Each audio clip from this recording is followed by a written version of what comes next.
this is sort of interesting, right? Sprint was making a play for MetroPCS. The CEO had shepherded this deal, but the board turned him down. Yeah. Sprint's board. That's right.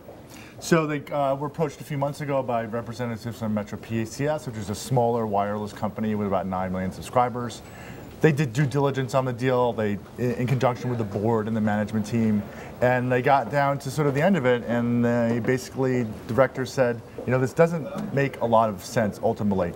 The directors wanted the company to stay focused on its turnaround, which is sort of in the middle of this long turnaround. Right. After their last bad mega merger, Sprint Nextel, was a complete failure, they started to gain some traction on that turnaround, and the board thinks that doing another pretty big deal would have been probably a $7 or $8 billion deal, would have run the risk of distracting the team from completing that turnaround, and they didn't want to take that risk. Gosh, it really underscores the challenges that they face. I mean, they've got this big deal with Apple. They're putting a lot of chips in that basket, right? That's hoping that the iPhone works for them, but they've got a new network they've got to spend a lot of money on. Yep, that's exactly right. And that's the sort of theme of the story today, was that after this news broke on Friday, and we sort of started talking to people over the weekend, and what we found is that Sprint it's a large company. It's the #3 wireless carrier in the US, but it's operating with a lot of strategic limitations right now because of some of these things you just mentioned. The iPhone bet, $15+ billion, the costly network upgrade. They're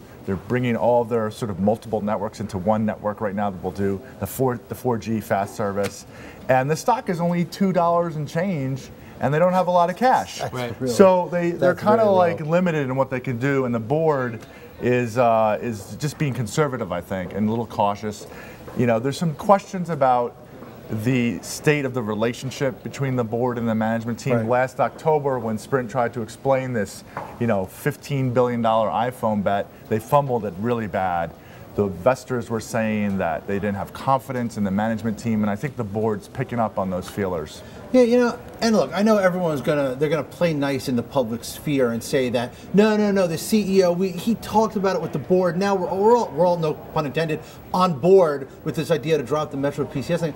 But behind the doors, this had to cause some rankles. I mean, this has to split those two a little bit at least, right?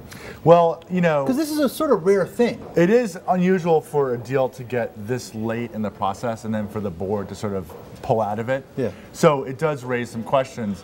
What we've been told is that, yes, it's definitely true that Hesse would not have brought the deal to the board if he didn't think it made sense. And it's interesting, if you look on the street today, a lot of Wall Street analysts put out notes this morning saying that the deal would have actually been value creating.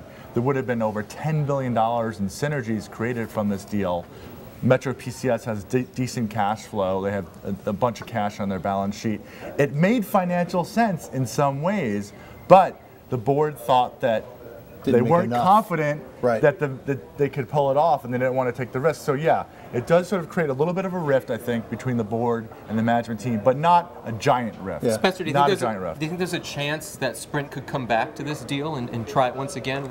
I think once they have a better sense of, you know, once the share price goes up, that would help. That would definitely help. Yeah. I think that's gonna be at least a few quarters away. Yeah. They need to get another 2 or 3 quarters of subscriber growth, get some profit maybe, because they've been on the first sort of verge of getting profitable. So might another carrier come in and soup up MetroPCS? Well, MetroPCS is clearly in play right now. You know, even though they may have only wanted to sort of go with Sprint, because the Sprint combination was sort of unique.